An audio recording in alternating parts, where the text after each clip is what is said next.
सबसे पहले आपको मुबारक हो, आपको ये कलमदान एक दफ़ा फिर दिया गया है।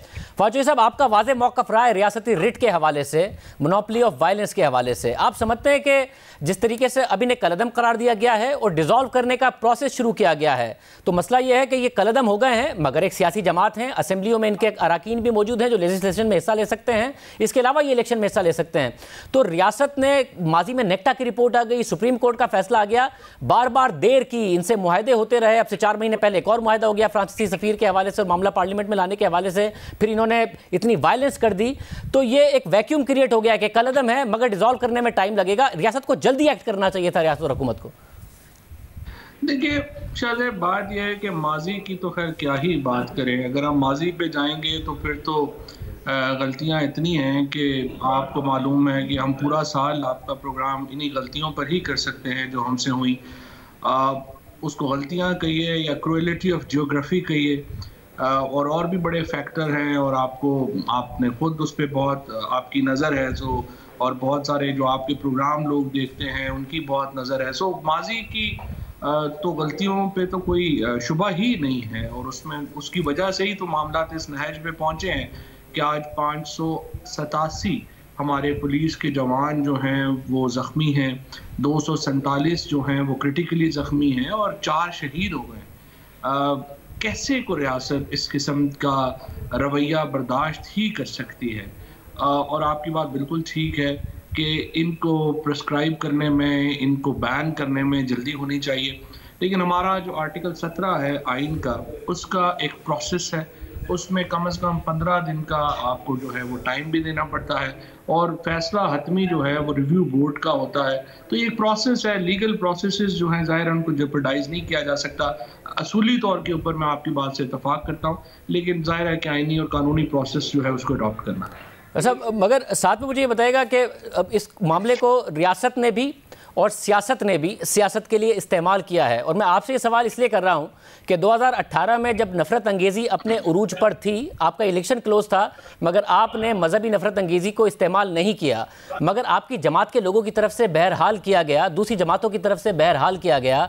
यहाँ तक हुआ कि एहसन इकबाल साहब पर हमला हुआ और अबरारुल हक साहब उसको इंडोर्स करते नजर आ रहे थे। तो यहाँ ये भी सीखा है कि हमने आगे ये जो नफरत अंगेज़ी है इसको इस्तेमाल नहीं करना है अपनी सियासत के लिए, वरना उसका नुकसान ही होता है। 4 साल बाद आपको पाबंदी लगानी पड़ गई है उस जमात पर जिसके हवाले से रियासत पर इल्जामात लग रहे थे और सियासी जमातें इसको इस्तेमाल कर रही थी।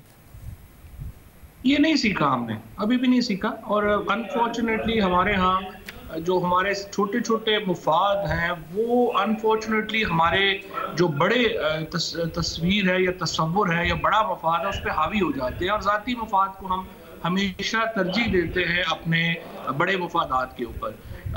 ये जो मामला है जिसमें आपने कहा कि जिस तरह से आपने कुछ हवाले दिए हैं, इसका ताल्लुक किसी एक मखसूस सियासी जमात से इसका ताल्लुक नहीं है।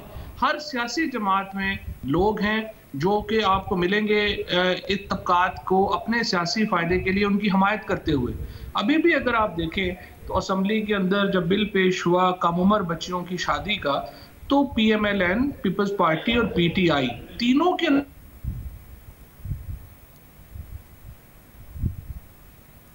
नतीजे में, और ये वो बिल था कम उम्र बच्चों से शादी रोकने का जो खुद कायद-ए-आज़म मोहम्मद अली जिन्ना ने पेश किया था। लेकिन अनफॉर्चुनेटली इसमें पार्टी का मामला नहीं है, इसमें मुकामी हलकों का मामला है, और ज़्यादातर लोग जो हैं वो अनपॉपुलर जो आप कहिए कि पोजीशंस वो नहीं लेते हैं, और ये अनफॉर्चुनेट। सब, और कम से कम रियासत फिर न्यूट्रल रहे मुख्तलिफ मामलात में, मुख्तलिफ ग्रुप्स की सरपरस्ती में। हमने ये सीखा है या ये भी नहीं सीखा? ये देखिए बात यह है कि ये तो वक्त ही बताएगा इससे हम क्या सीख पाते हैं, क्या हम अपने मामले के ऊपर फर्म रहते हैं। जिस तरह से मैंने अभी आपको अर्ज किया कि अगर हम फर्म रहते, हमने 70,000 बंदा अपना शहीद करवा दिया है, और अगर हम भी अब भी ना सीखें, हमने अपना जो पुलिस के जो जवान थे उनको अभी आप देखिए 247 क्रिटिकल हैं, 4 शहीद हैं और सैकड़ों जख्मी हैं, अब भी हम ना सीखें तो फिर क्या कहा जा सकता है? सीखने का वक्त तो है, लेकिन देखते हैं हम आगे। वैसे और ये नाम बदल कर ऑपरेट कर रहे हों, फिर उसी तरीके से इस्तेमाल हो रहे हों, अगर ये खुद ना इलेक्शन लड़ रहे हों तो दूसरे इनके नैरेटिव को सपोर्ट करते हुए इनके वोट बैंक को इस्तेमाल करने की कोशिश कर रहे हो, इसके ऊपर रियासत नजर रखेगी?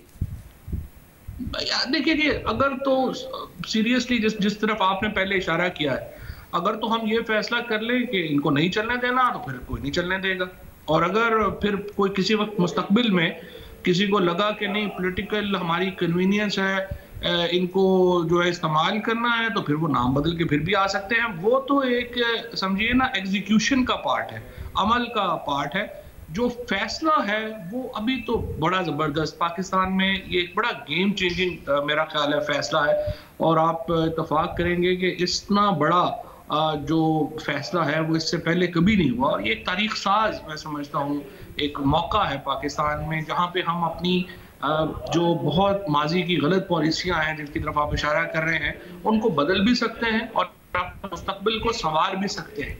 और मुझे उम्मीद है कि इस वक्त जिस तरीके से इस वक्त तमाम मुल्क जो है वो इस फैसले की हमायत कर रहा है, इसके पीछे खड़ा है, ये एक बड़ा मोड़ है पाकिस्तान की तारीख का। बहुत शुक्रिया। फवाद चौधरी साहब हमारे साथ मौजूद थे, उम्मीद का इजहार भी कर रहे थे, मगर उनके खदशात भी अपनी जगह पर मौजूद हैं। बतौर इंफॉर्मेशन मिनिस्टर भी इस हवाले से